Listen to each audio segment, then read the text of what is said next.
Assalamualaikum warahmatullahi wabarakatuh. Perkenalkan, nama saya Nola Prameswari. Saya mahasiswa dari Biologi IAIN Batu Sangkar. Jangan lupa like and subscribe-nya ya guys.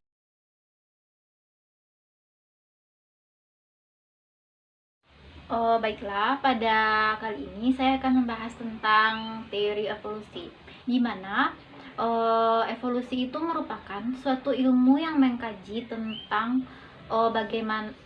bagaimana perubahan suatu organisme yang sederhana menuju kemajuan, atau suatu perubahan dari suatu tempat waktu untuk menjadi suatu kesempurnaan, yaitu manusia.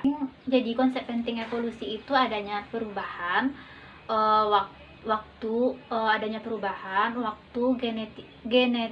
genetiknya organisme dan faktor alam. Beberapa ahli yang berperan dalam sejarah evolusi, diantaranya yang pertama Anaximander pada tahun 600 sampai 546 sebelum Masehi, di mana pada teori Anaximander ini dijelaskan bahwa seluruh makhluk hidup yang ada di atasnya termasuk manusia awalnya adalah ikan. Kemudian panasnya matahari dan memunculkan daratan di bumi. Kemudian kemunculan daratan itu berdampak pada makhluk hidup yang ada di daratan dan sebagiannya berpindah ke daratan. Itulah teori dari Anaximander. Yang kedua, teori dari Empedokles pada tahun 496 sampai 435 sebelum Masehi, di mana pada teori Empedokles ini menyebutkan bahwa kehidupan berasal dari lumpur, yaitu di mana kehidupan dari lumpur ini maksudnya itu ialah evolusi terjadi dengan dimulainya makhluk hidup yang sederhana, kemudian berkembang menjadi sempurna dan akhirnya menjadi beragam.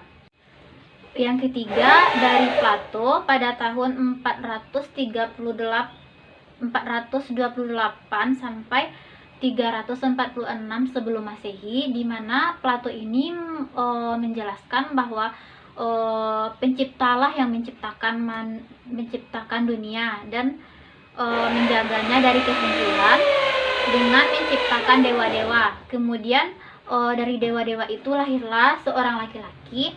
Kemudian wanita dan hewan itu berasal dari reinkarnasi dari laki-laki tersebut. Yang keempat yaitu teori dari Aristoteles, di mana Aristoteles menyebutkan bahwa evolusi itu berasal dari metafisika alam. Maksudnya di sini yaitu metafisika alam itu yaitu mengubah organisme dan habitatnya dari bentuk yang sederhana ke bentuk yang lebih kompleks. Yang kelima yaitu Corallus Linnaeus, di mana dia menyebutkan di sini tentang ketentuan cara mencari keteraturan posisi antara makhluk hidup dan mencari persamaan sifat dari mengelompokkannya ke yang satu ke dalam yang satu lainnya. Selanjutnya, teori dari Landmark mengemukakan bahwa lingkungan berpengaruh pada ciri-ciri dan sifat-sifat yang diwariskan melalui proses adaptasi lingkungan. Dan selanjutnya yang kita tunggu-tunggu yaitu Charles Robert Darwin adalah seorang bapak evolusi, yang dimana dalam teori Charles Darwin ini dia mengemukakan bahwa evolusi itu sendiri terjadi karena adanya seleksi alam. Yang ketujuh yaitu John Sutton, di mana ia mengemukakan tentang teori gradualisme. Yang kedelapan yaitu Erasmus Darwin, yaitu adalah seorang tokoh, yaitu kakek dari Charles Robert Darwin, yaitu di mana pada teorinya si Hermes Darwin ini mengemukakan evolusi terjadi karena bagian fungsional terhadap stimulasi adalah diwariskan. Selanjutnya, menurut Alfred Russel Wallace, dia berpendapat bahwa evolusi itu hampir sama dengan pendapatnya dengan yang disampaikan oleh Darwin tersebut. Nah, itulah beberapa ahli yang mengemukakan tentang teori evolusi. Jadi, perkembangan teori evolusi sebelum Darwin dan sesudah Darwin sangat berpengaruh sekali, di mana pada sebelum Darwin banyak berpendapat ahli-ahli yang mengemukakan tentang evolusi. Setelah Darwin, pada periode Charles Darwin, dia mengemukakan tentang seleksi alam. Kemudian setelah Charles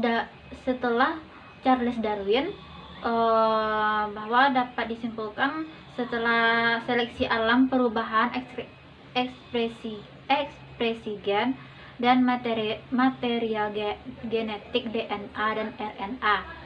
Nah, sampai di situ dulu yang dapat saya sampaikan. Untuk lain waktu, terima kasih banyak teman-teman. Nah, itulah sedikit penyampaian materi dari saya tentang evolusi. Untuk selanjutnya, saya akan menyampaikan materi-materi yang lain lagi. Mohon maaf. Sampai jumpa teman-teman.